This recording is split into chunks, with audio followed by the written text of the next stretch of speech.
Very sad lesson, even worse than the other Tamar. That was bad enough, but this is even worse. So, Father in heaven, we come before you and we thank you so much for each and every woman that is here.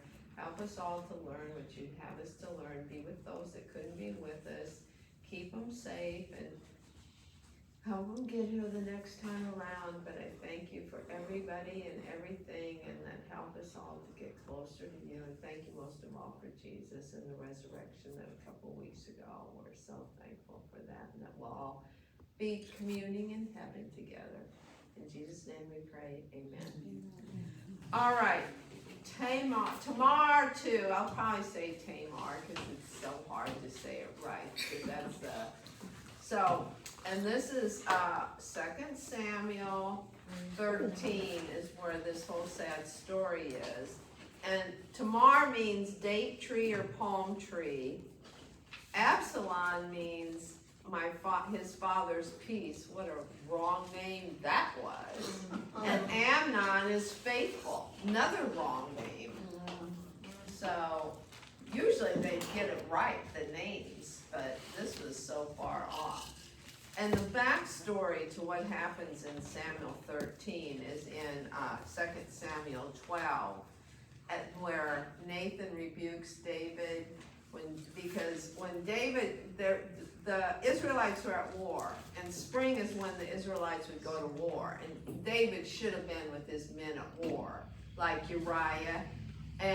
But he wasn't for some reason, and he was lounging around, and that's when he saw Bathsheba taking a bath and lusted after her and brought her into his house. And it's unclear whether he pulled an Amnon and raped her, or if it was willing, or what. You don't refuse a king. She couldn't have said, I don't want to go see King David. She probably would have been drugged there. So it's unclear how that all happened, but she seemed to accept it afterwards, and even after Uriah died, that David had her husband killed, because he was a much more moral man than David, because David brought him home, got him drunk, because he thought, if I get him drunk, he'll go and sleep with his wife, and because she'd already told David she was pregnant. I guess the days before finding out, she knew immediately. And so he tried to get Uriah, he got Uriah drunk and tried to get him to go home and sleep with Bathsheba. But Uriah, once again, was a much more moral person. He said, how can I go and be with my wife when all the men are out in the field, especially Joab, sacrificing possibly their lives. So David's little plan for that failed, so he sent Joab back with a letter that said, put Uriah in the heaviest fighting, in the front lines of heaviest fighting, so he gets killed. And that's exactly what happened. And from that point forward, David's family and his life just was not the same. It wasn't the same man that was the man after God's own heart. He asked for forgiveness, and God forgave him, but it was still. And Nathan came to him, and we've talked about this little story before, and told him the little story about the man who had one little lamb, and it was like a child to him. He ate with him, he slept with it and everything, and there was a rich man that had thousands of lambs, and one of the rich man's friends came into town, and he stole the poor man's lamb and slaughtered it for his friend to eat. And David said, who is that man? He will die. And Nathan pointed at him and said, you are the man. You got everything from Saul was off, you were given everything by God, and still you had to do this thing with Bathsheba. So David repented. That was the difference between David and all these sinners. He always repented. Didn't seem to learn very well, but he always repented and said he was sorry. And then wrote a psalm about it, because Psalm 51 was written about his sin with Bathsheba. And Nathan told him, God's going to forgive you, but there's consequences to sin. With all of us. I mean, you may think you get away with it, but there's consequences to sin. And in 2 Samuel 12:10, Nathan said to him, starting at 9, why hast thou despised the commandment of the Lord to do evil in his sight? Thou hast killed Uriah the Hittite with the sword, and hast taken his wife to be thy wife, and hast slain him with the sword of the children of Amnon. Now therefore, 10, now therefore the sword shall never depart from thine house, because thou hast despised me, and hast taken the wife of Uriah and the Hittite to be thy wife. It's interesting, she's always referred to, even in the lineage of Messiah, the wife of Uriah the Hittite. They don't say Bathsheba. 11, thus says the Lord, behold, I will raise up evil against thee out of thine own house, and I will take thy wives before thine eyes, and give them unto thy neighbor, and he shall lie with thy wives in the sight of the sun. And that happens with Absalom. This all comes true. It starts out in this chapter where the baby that Bathsheba he has dies. He prays to God to spare his baby. He said he knew what Nathan had said, but he said maybe, God will be gracious and merciful and spare the baby. Well, he didn't. And once he found out the baby had died, all his servants were scared to death to tell him, because they didn't know how he was going to react, because he wouldn't eat or drink or what. And all he did was pray when the baby was sick. And he got up and cleaned off and went and worshiped God. They were totally surprised. And he said, they were like, why when the baby was sick, you were doing all that nice dead, that you're seeming you're okay? And he said, I was hoping that God would spare him. He didn't, and I know why. It was my sin. But the baby can't come to me, but I will go to him, and I will see him again. And that's been a verse that a whole lot of people, Christians, really cling to when they have children that pass away. That God takes, if you're before the age of understanding, or if you have mental issues that you can't really understand the whole concept of salvation, this is one of the verses that promises your kids will be in heaven. And if you want to see them again, you better get on the salvation train, and so you'll see them again. But it's very comforting. And there's other verses, because I did a paper on it once, of the verses in the Bible that assure us that children, or those before the age of understanding, are going to be in heaven. So that at least was very good for what the whole situation was. So that's the first thing, that the sword in his house. Second thing is this chapter 13, what happens here. So starting in chapter 13, verse 1. Oh wait, David had, part of the reason there were so much problems in David's house, he had 8 wives and numerous concubines, not as many as son Solomon, who had 200, I always get it confused. He had 700 wives and 200 concubines. Who can even remember the names? 900 women, really? And where would you house them all? But David had at least 8 wives and 20 or more children. But in the Bible, Tamar is the only daughter that's named. It's presumed, some of the commentaries said it was his only daughter. Others said that he had multiple daughters, and I would presume multiple. It was so many wives, so who knows? And part of the sword too, never leaving David's house, is that 3 of David's sons that we know of came to violent deaths: Amnon, Absalom, and Adonijah. And Adonijah was the one when Solomon came to after Abishag.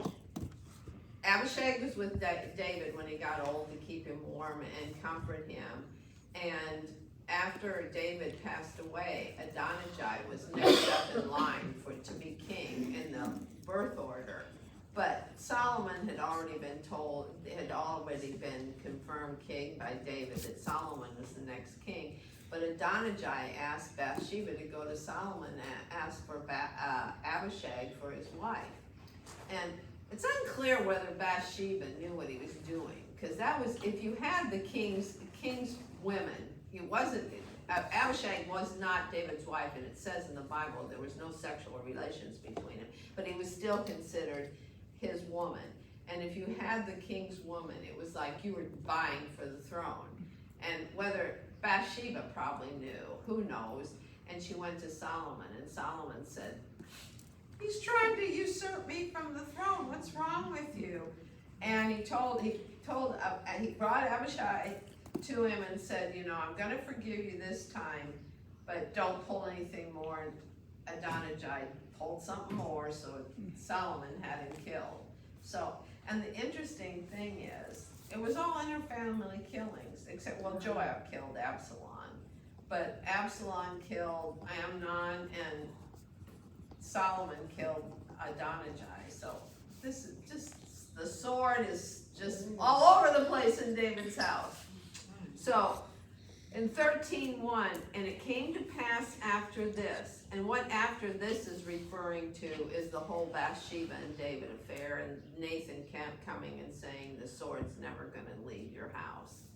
That Absalom, the son of David, had a fair sister whose name was Tamar, and Amnon, the son of David, loved her. All right, notice, Absalom is referred to as the son of David. Amnon is referred to as the son of David. Tamar is referred to as the sister of Absalom, not the son of David, as daughter of David, the sister of Absalom. It's just like, okay, I guess the boys are more important, but, and Absalom, the son of David, loved her. Well, it wasn't loved her, it lusted after her. And Amnon was so distressed that he fell sick for his sister Tamar, for she was a virgin, and Amnon thought it hard for him to do anything to her, not for her, to her. Number one, he was so lovesick, he was so lovesick after, lusting after, he made himself sick. And he was so sick because she was a virgin and there was no way he could get her. Because probably the only time that Amnon saw her is when maybe the whole family ate together or they had some activity together, and he never could get near to him because the king's daughters and the king's women were in the harem, and they could very seldom leave it. And if they did leave it, they had bodyguards and were accompanied, which makes it really strange with the happenings as we go on of how this all happened. So he was all distressed because he wanted to have sex with her and there was no way he could get to her, which was so bad because we'll read about what Deuteronomy and Leviticus says about all this. And eunuchs also would protect they were in the harem. Remember in Esther where all the eunuchs were that protected the women in the harem? Well, that was the way it was. And it seems that Amnon is he's the heir apparent, and he seems very spoiled. I want it, get it for me, Dad, get it for me, Mom. And he lived a great lifestyle, had a majestic chariot, and had 50 men run in front of him. And that's when you were king or the king's son or whatever, because Absalom did that later too, that you had men running in front of you, so you could show what a big deal you were. So he couldn't do anything to her, not for her or with her, but to her. But Amnon had a friend whose name was Jonadab, the son of Shimei, David's brother. Okay, so this is not a friend. It's referred to as a friend, but in the Hebrew word means more counselor, like, telling you what you should and shouldn't do. And he was his cousin, because he was David's brother's son, so this was a cousin, and apparently that they were friends. And Jonadab was a very subtle man. What do you think about when you hear subtle in the Bible? Mine says crafty. Snake. Yeah, Snake. Genesis 3:1. Genesis 3:1. So we know he's not a good man. Now the serpent was more subtle than any beast of the field which the Lord God had made. And he said unto the woman, Yea, hath God said, You shall not eat of every tree of the garden? So this is our clue that Jonadab is not a good person. And Jonadab said to Amnon, Where art thou, being the king's son, lean from day to day? So he notices that he's losing weight and looking pale and not sleeping. wilt thou not tell me? And Amnon said unto him, I love Tamar, my brother Absalom's sister. Well, it isn't just his brother Absalom's sister, it's his sister. But it's convenient how they just kind of blow over that so it doesn't look so bad. And That may be how sister, Yeah. Yeah, a different mother, yeah. and some of the, good point to bring up, some of the commentaries say that it wasn't all that bad because she really wasn't even his half-sister, that it was Maacah's daughter prior to the time she married David. But I think that's kind of, so, all right, so the Bible says it was his sister, so I'm going with that. So, and so he said, I love Tamar, my brother Absalom's sister. And Jonadab said to him, lay thee down on the bed, and pretend that thou art sick.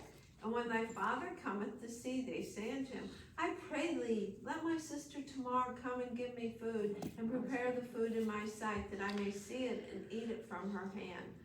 One of the sermons I read went, wow, wow, wow, big baby, what do you need your sister to come and feed you by the hand? You have servants, you have, this is crazy. And why presumably, they had seen him kind of, looking at Tamar the way he shouldn't. And so David should have been put on guard. David's being an absent father once again, that he's oh, I'm so sick, Daddy, go get my sister to come and do this for me. And the other part of this is that brought up about it, the Maacah is the mother of both Absalom and Tamar. And Maacah was not Jewish. She's the fourth wife of David. She's not Jewish. She's the daughter of the king of Geshur, which is an Armenian nation. And presumably she married David because they made a political alliance. And also, and remember we talked about this in one of the other studies, in Deuteronomy, I have so hard time saying that, 21, 10 to 14, Deuteronomy, there I said right, 21, 10 to 14, and they talk about what you did if you wanted a beautiful foreign bride. When thou goest forth to war against thine enemies, and the Lord thy God hath delivered them into thy hands, and thou hast taken them captive, and seest among the captives a beautiful woman, and hast a desire for her, that thou wouldest have her as thy wife, then thou shalt bring her home to thine house, and she shall shave her head and trim her nails. I think that means not trim her nails. And she shall put the raiment of her captivity from off her, and shall remain in thine house, and bewail her father and mother a full month. And after that thou shalt go into her, and be her husband, and she shall be thy wife. So if you saw this beautiful woman, you were an Israeli man, you saw this beautiful foreign Gentile woman, what you had to do was, you had to take her home, she shaved her head, she didn't cut her nails, and the reason for that was they were trying to make her very unattractive so he wouldn't go through with marrying her. But if that didn't work, and she would take off her clothes from where she was from, and for a month she would mourn leaving her family, her mother and dad. And after that, if you still wanted to marry her, okay, go for it. And you will be her husband, and she shall be thy wife. And it shall be, if thou have no delight in her, then thou shalt let her go where she will. Okay, if you don't want to marry her after the month, then you got to let her go, and she can go wherever she wants, back to her family, whatever. But thou shalt not sell her at all for money. Thou shalt not make merchandise of her, because thou hast humbled her. So generally, if you had captives, you could sell them as slaves and move on, but you couldn't do it. If this, you had to let her go and go back to wherever she wanted to. I don't know what you'd do if she wanted to stay with you. Probably threw her out like they did.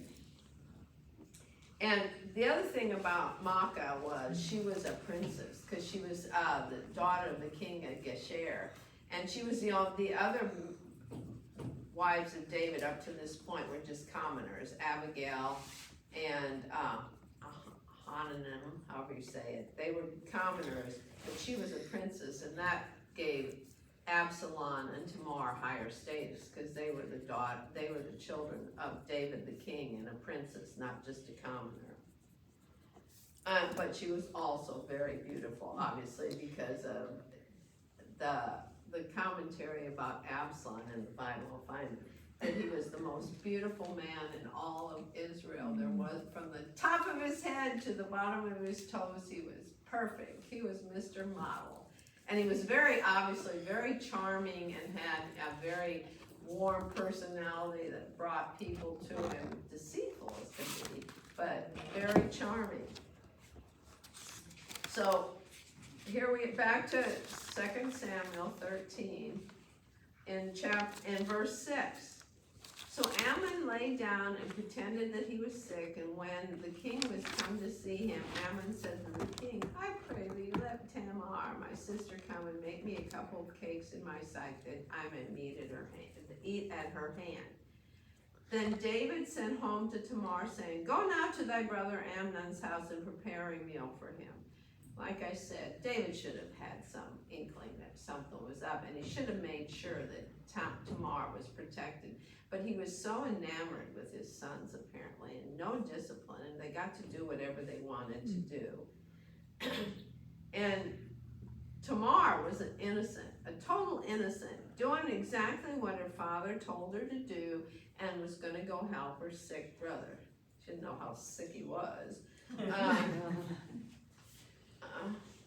And the other reason, too, that some of the commentaries said that the princesses at that time might have been instructed in the art of how to cook healing foods. And that might have been a reason, too, why he told his dad, send Tamar over and to cook something for me, because they may have thought that they knew how to make something that could make you better. That it was some form that she couldn't perform some form of healing ceremony. So moving on, so Tamar went to her brother Ammon's house, and he was laid down. And she took flour and kneaded it and made cakes in his sight and did bake the cakes. And she took a pan and poured them out before him, but he refused to eat. And Amnon said, Send out all men from me. And they went out, every man from him. Why did he do this? He could eat in front of them. There was no point in that. And why did they all leave? He was the king's son, so it probably couldn't have disobeyed him. But somebody should have thought, this is kind of hokey balokey. And while they couldn't challenge him, they could have gone to David or Absalom and said, we think something wacky's going here. You better get over there. Nobody did anything. And it's presumpting that the servant that ends up throwing her out was probably at the door the whole time. And he probably knew what type of character Amnon was, too. So there's round two of somebody that could have helped her and did not. So, and Ammon said to Tamar, bring the food, send out all the men from me, and they went out, every man from him. And that was also a violation. They were not supposed to leave a woman alone. But even though it was brother and sister, they still weren't supposed to, obviously, stuff like this could happen. And Ammon said unto Tamar, bring the food into the chamber, that I may eat out of thine hand. And Tamar took the cakes which she had made and brought them into the chamber to Amnon, her brother. So at the beginning, they must have been in some more open area. And now he said, bring them to me in my chamber. And it's interesting, too, when did he get rid of his clothes, or did he get rid of his clothes? What was going on here, But he had a plan, I'm sure. And when she had brought them unto him to eat, he took hold of her and said unto her, Come, lie with me, my sister. So she has 5 protests starting in verse 12. And she answered him, Nay, my brother, do not force me, for no such thing ought to be done in Israel. Do not thou despise it. She was young, presumably like 13, 14, but she's very mature and has very mature knowledge. Once again, the women versus the men. And where shall I cause my shame to go? And as for thee, thou shalt be as one of the fools in Israel. Now therefore I pray thee, speak unto the king, for he will not withhold me from thee. All right, she's saying, don't force me, I don't want to. And if he really loved her, like he was going on all the beginning, I love her, love her, love her, he would have said, okay, you're right, this is wrong, I'm trying to force you, no, stop. And it was also against the God, it was against these were not Canaanites. Canaanites would have been fine with this. And also, there is some history of brother and sister. Moses married his half-sister, but that was further back and when they had more Canaanite influence. Now, they're their own people, and this shouldn't be happening. And then she said, you'll look like, where in my shame can I go? If you were a virgin, not a virgin, and not married, you had very little chance of ever getting married because it was so important to the Israelites at this time that a virgin. In fact, parents often had, once that there was going to be a marriage, had to bring something to prove their daughter was a virgin, which, how could you prove it? Yeah. You know, if it was before they had relations, how could the parents prove she was a virgin? They must have known some way. I couldn't find that. And he would be as one of the fools in Israel, that he's doing what's against the Levitical law.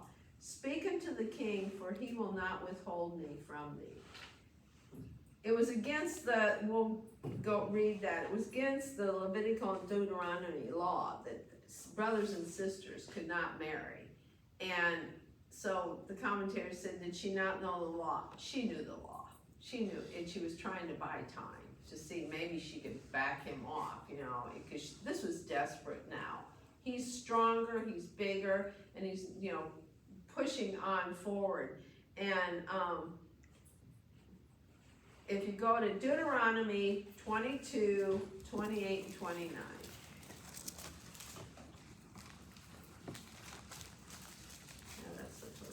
Deuteronomy 22, 28, and 29.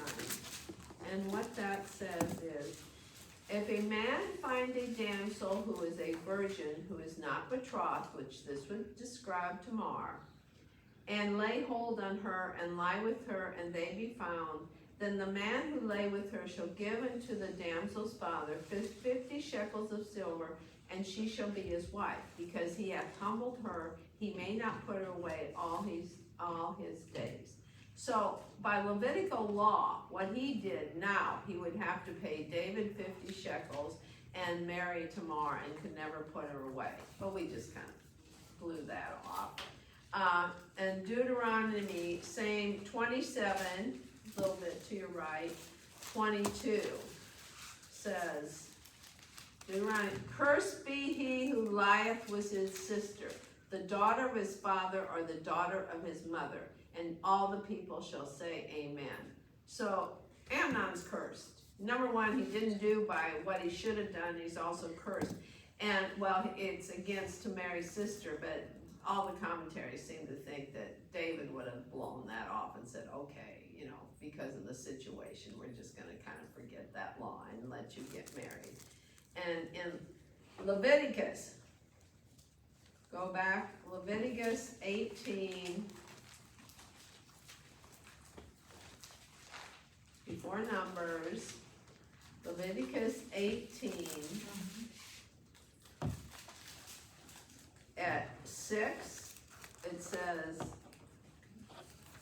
none of you shall approach to any that is near of kin to him to uncover their nakedness. I am the Lord.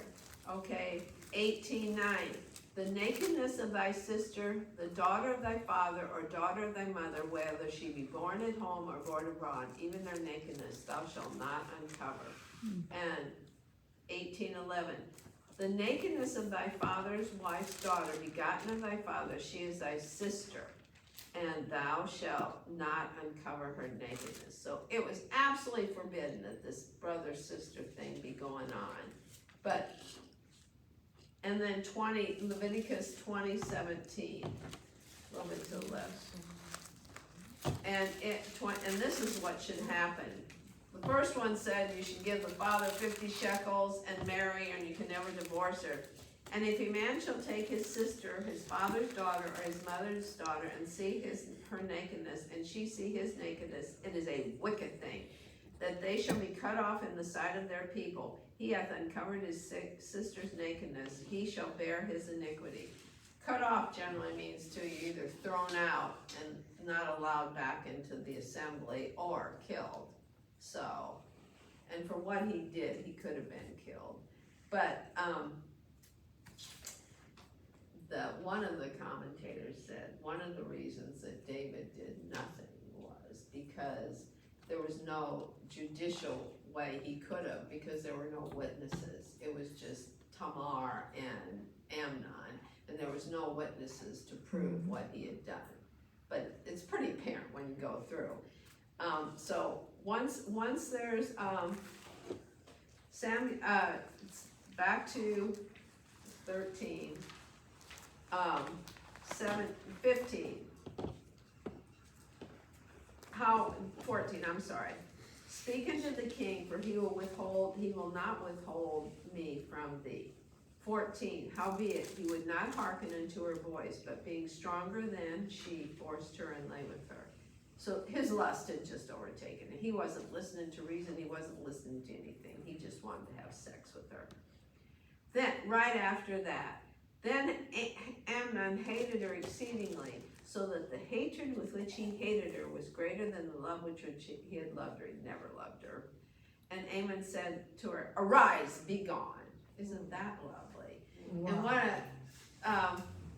And arise, be gone. And she said unto him, there is no cause. This evil in sending me away is greater than the other that thou didst unto me.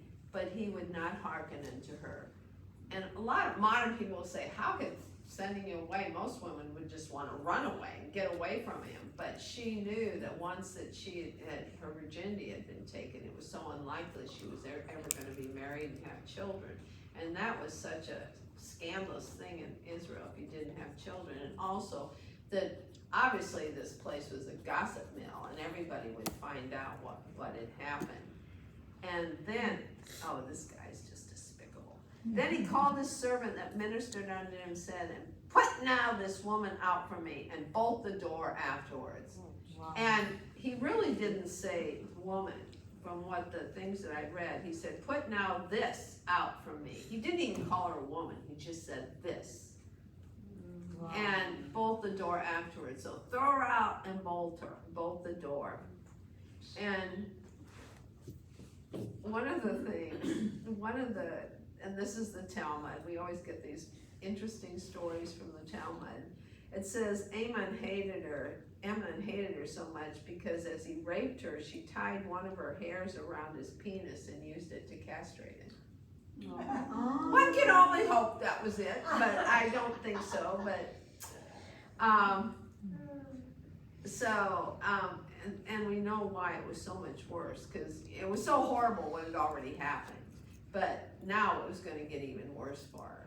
And also, we talked about this before too. Look at how different that was. In Genesis 34:3, when we talked about Dinah and Shechem, Genesis 34:3, that he didn't, after he'd done what he did, he didn't act this way. He really loved her, apparently. Genesis 34:3, this is when Dad says, 34:3, and Hamar's talking to the sons, and he said, and his soul clung unto Dinah, the daughter of Jacob, and he loved the damsel, and he spoke kindly unto the damsel. This was after he'd raped her, so he really did love her, and he was willing to do anything to get her as his wife, which that doesn't excuse the rape, don't get me wrong, but it was a whole different attitude than what this skunk Amnon did. So 13:16, the reason she said it was worse, she has no future, she's not a virgin, not likely she's going to have a husband, and she won't have children. So 13:19, and Tamar, 18, and she had a garment of several colors upon her, kind of like they described Joseph's coat of many colors, for which such robes were the king's daughters who were virgins apparelled. So everybody knew she was a virgin by her. It was a very ornate, expensive robe, and showed her as a king's daughter and virgin. It was embroidered with all kinds of stuff, and it had tassels on the bottom. And the ironic thing was, Egyptian women that wore these robes were prostitutes. So you can take it any way you want. They were king's daughters, virgins, but showed that she was the king's daughter. Then his servant brought her out and bolted the door after her. So presumably he just threw her and then bolted the door. And some of the other readings said the reason this also was so bad because the way he behaved made it look like it was her that was at fault, that she had seduced him or something somehow. The way he threw her out and everything, well, she tried to seduce him and everything, so he threw her out. Just a scumbag all around. And Tamar put ashes on her head and tore her garment of several colors that was on her, and laid her hand on her head and went her way crying. Okay, she comes out, she rips her beautiful clothes, one of the places said the ashes that she used to cook the cakes for him, she now used to put all over on her head and all over, and she put her hands on her head and went away wailing, which she wants it known publicly. She doesn't want, this covered up and everything. He has wronged her badly. But then listen to the next thing. And I had to look this up, and I couldn't figure out why he would do that. And Absalom, her brother, said unto her, hath Amnon thy brother been with thee? How did he know? How did he know? And if he was suspicious, why wasn't he right there on top of it to protect her? But now, this is what is really puzzling. But hold now thy peace, my sister. He is thy brother. Regard not this thing. So Tamar remained desolate in her brother Absalom's house. So he's given her, don't tell anybody, although everybody knew at this point, but don't broadcast it.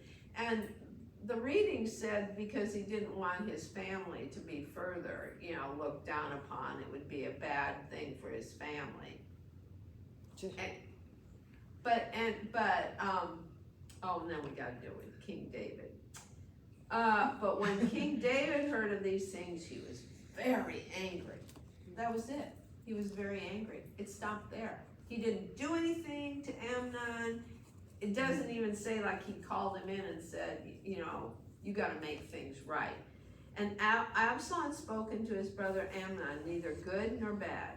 For Absalom hated Amnon because he had forced his sister Tamar. Well, a lot of the commentaries said, yeah, he may have hated her because of that, but he was also using it possibly as a way to get to the throne. That is an excuse to get rid of Amnon, and then he would be up for to be next king.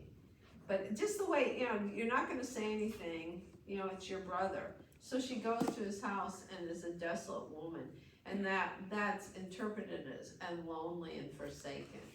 So here she's this beautiful, beautiful girl who probably wasn't so beautiful after this. You know how emotions can affect your looks.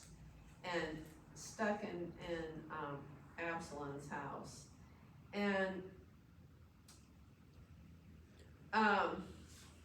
she used to be in the harem, but she moved into Absalom's house because probably she didn't want to be around any of the other people. That looking around and seeing these people probably reminded her of what had happened with Amnon, and she just wanted to be away from it. And some of the commentaries say that she never married, but because with the rebellion with Absalom, when he had 3 sons and 1 daughter, and his daughter was named Tamar. And it wasn't clear if that was because it was honor to her because she was no longer alive or because whatever. But some of them said that she stayed in Absalom's house after Absalom, and some of the commentaries say 3 sons were killed in the rebellion. Absalom was obviously killed in the rebellion, and so she stayed in his house and raised the niece Tamar. and I could never find out who, there's nowhere in the Bible where it says who Absalom's wife is. It just tells about the 3 sons and the daughter, Tamar, which is also unclear because at one point, Absalom says he doesn't think he's going to have any sons, so he builds this big monument to himself in Israel. But he did have sons, so it's not clear when he built this monument, maybe before he had sons, but the monument's still there to himself. A real move, like, David's sons. But back to this, and King David heard of these things, he was very angry, but he did nothing. He didn't discipline any of his kids, and especially the boys, and especially Absalom and Amnon. Those two seem to be his favorite, and like we talked about, probably didn't feel he had the moral authority to do it. And the Jewish commentary said that after this happened, Absalom and Maacah went to David and said, "You got to do something." And all the others said that nobody went to David, so I don't know which it is. It's not in the Bible that they went to David, but the Jewish commentaries say they went to David, and David refused to do anything. And that was kind of the beginning where Absalom got so angry with David, and the thoughts of the rebellion started cooking really big time, and how to get rid of Amnon. All right, so now Absalom avenges Tamar and flees to Geshur. 13:23. And it came to pass after 2 full years that Absalom had sheep shearers in Belhazar, which is beside Ephraim, and Absalom invited all the king's sons. So this is festering for 2 years. What does hate and bitterness do to you, but having it like that going on and on for 2 years? Seems to me he could have done something to help Tamar, not just sit there and fester, but who am I to say? And also, and sheep shearing, as we found out before, it's like the Super Bowl of their festivities. You were making money, you'd go shear the sheep, it was a big party, people got drunk, etc., etc., etc. And Absalom came to the king and said, "Behold, now thy servant has sheep shearers. Let the king, I beseech you, and his servants go with thy servant." And they say that when he said the king and thy servants, he was probably referring to the other king's sons, not David's whole entourage. And the king said to Absalom, "Nay, my son, let us not now all go, lest we should be burdensome unto thee." And that was because this is a big expense to have this big party and the drinking and carrying food and everything. So David said that maybe Absalom really didn't have that big of a monetary, any kind of money that was coming in that much. So David wanted to spare him the expense, although he could have said, "I'll pay for it," but whatever.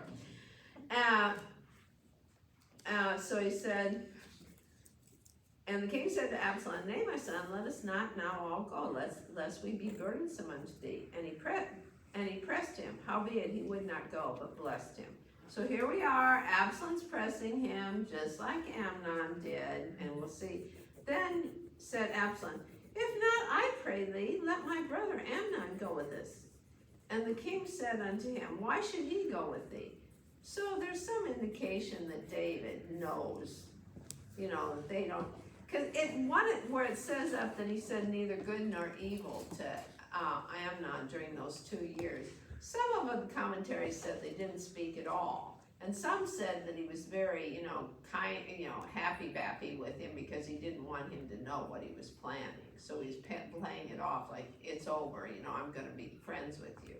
But this seems to indicate David knew something.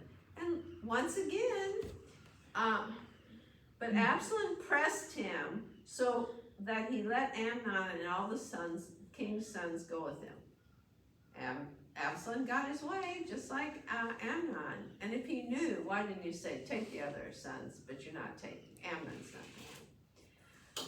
Now Absalom had commanded his servants, saying, "Mark ye now, when Amnon's heart is merry with wine, and when I say unto you, smite Amnon, then kill him. fear not. Have not I commanded you? Be courageous and be valiant. Well, this is kind of be courageous, be valiant. That's what Joshua and them said when they were really doing something going into the promised land. This is like, you're gonna ambush this guy and kill him. Hardly need to be courageous and valiant. 29, and the servants of Absalom did unto Amnon as Absalom had commanded. Then all the king's sons arose, and every man got upon his mule and fled. Can't you see this? They're on donkeys trying to run away. It's not horses, it's these donkeys clattering away. So, but I guess they were all afraid that they were next. He's killing Amnon, we're next. Which I don't understand why I could understand because it was also bizarre what was going on, but nobody else threatened him for the throne. And nobody else had done anything presumably to him. It was just Amnon. And it came to pass while they were in the way that tidings came to David saying, Absalom hath slain all the king's sons, and there is not one of them left. Where that in from? Fake news, even back then. Then the king arose and tore his garments and lay on the earth, and all the servants stood by with their clothes torn.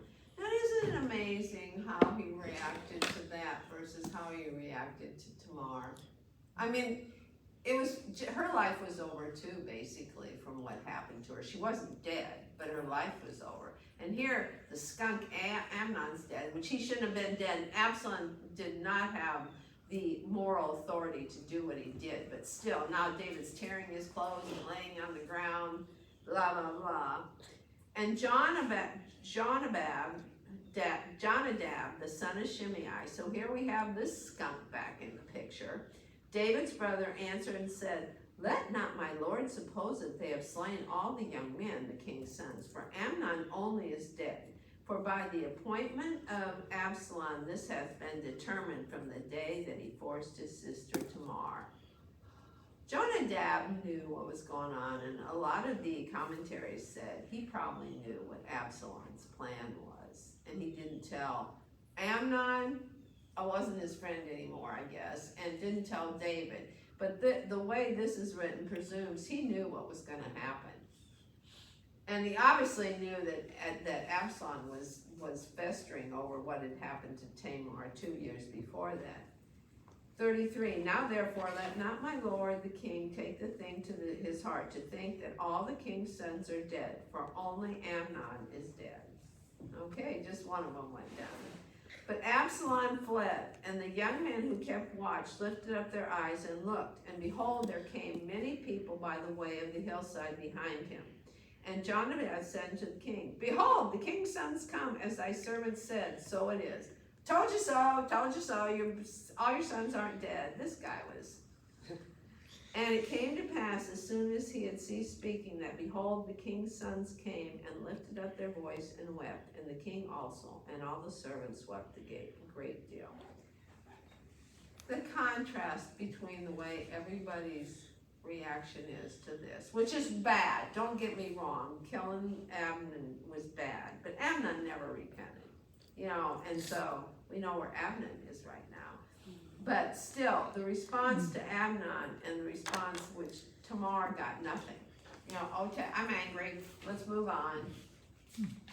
So at that point, Absalom fled and went to Tamar, the son of Amamar, the king of Geshur, and David mourned for his son every day. So he left and went to his grandfather, Maacah's father, and didn't go to the city of refuge, any of the cities of refuge, because he was guilty. You could only go to the cities of refuge if you were innocent. He obviously wasn't innocent, and so he goes to his grandpa. And presumably they said that at the beginning he was so full of himself and so sure he was all right that he would go everywhere with grandpa. But then he found out that there may be people coming for him to avenge what he'd done to Amnon. So he then started staying inside the palace. And where it says, and David mourned for his son every day. That isn't clear. Which son is he mourning for, Amnon or Absalom? I guess Absalom. Well, Like it he's says favoring he longed to go to Absalom. Absalom. He's So- known for Absalom because he said King David longed to go to Absalom. For he had He'd been been comforted comforted concerning during Amnon. But at the Because he was beginning, dead. this is more at the beginning, but it could have been the whole time. He was just mourning Absalom not being around.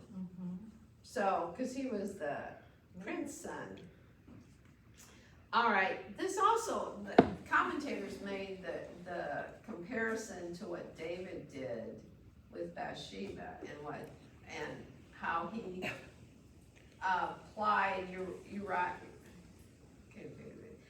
Bathsheba's husband, the Hittite, with alcohol, Uriah the Hittite with alcohol, and tried to get him to go to Bathsheba when he refused. And when he refused, David had him killed. David didn't do the killing, he had somebody killed. Same way with Absalom, he didn't kill Amnon, he had his servants kill him.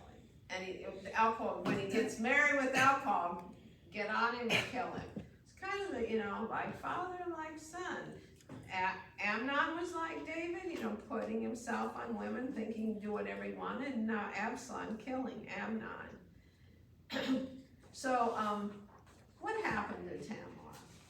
We don't really know, because once they said she went to the house of desolate woman, that's the last thing we hear about her. And one of the preachers I listened to said there's a reason why the Bible stops there and doesn't ever tell us what happened to Tamar, because they wanted to make it clear, the writers of Samuel wanted to make it clear how horrible this was for her. That there was never, she never had anything better, that she was violated, nobody really seemed to care, and she lived in this house, and a desolate woman, lonely, and it could have been that she did raise Tamar, her niece, and was okay with that. One of them said there's, number one, too, her beauty and everything, she probably had been promised to somebody when she was 3 or 4, because that's how they did things. So it's interesting, we never hear about maybe the possible husband did something about all this. So this one article said, what happens to Tamar? So one thing that could have, Tamar dies soon after Absalom returns from exile in Geshur, and that's why he throws down the gauntlet against his father. Is there any reason to think this beyond the satisfying resonance with tragedies Greek and Shakespearean alike? A small clue, in 2 Samuel 14, they give a brief genealogy of Absalom, which mentions in passing that he has a daughter named after his sister. Maybe he just loved his sister, maybe it's symbolic of a new life for her, or maybe a memorial. So in 2 Samuel 14:27, that's where it gives Absalom's genealogy. 14:27, and unto Absalom there were born 3 sons and 1 daughter, whose name was Tamar. She was a woman of a fair countenance. So another beautiful, beautiful, hope she got out better than her aunt. All right, Tamar lives out her days quietly in the house of Absalom, grieves the death of her brother in the civil war, and is ultimately brought home to the court of David so that her father can care for her, which is what it should have been. This is the happy ending version for David and Tamar alike. The only problem is that the narrator doesn't care to tell us directly what happens to Tamar. It seems like she's not important enough to mention her future. But if David really does have a conversion of heart over his dispossession and restoration, this seems like a thing he would really do. Or can we really go for broke and having been someone to his royal will to guarantee she has a husband? Don't know, because David could have had, I'm sure, even though she probably wasn't as beautiful as she had before all this, the beauty they keep talking about, she was probably still, and she was a really kind, nice woman, unless she turned bitter after all that, but we don't know. And the third one, which is probably what really happened, Tamar ends in pure anonymity, just like every other woman who got a raw deal in the ancient world. It's tempting to have Tamar's plight and callous discarding by Ammon and David and the narrator to be a cautionary tale to this effect. So we don't know. we don't know, and like I said, the one preacher said it was so we know how horrible that sexual assault is even to this day. That, you know, we don't just blow it off and say, you know, even in this, you know, loosey-goosey world we live in, still assault is still horrible. So, all right, any comments, questions?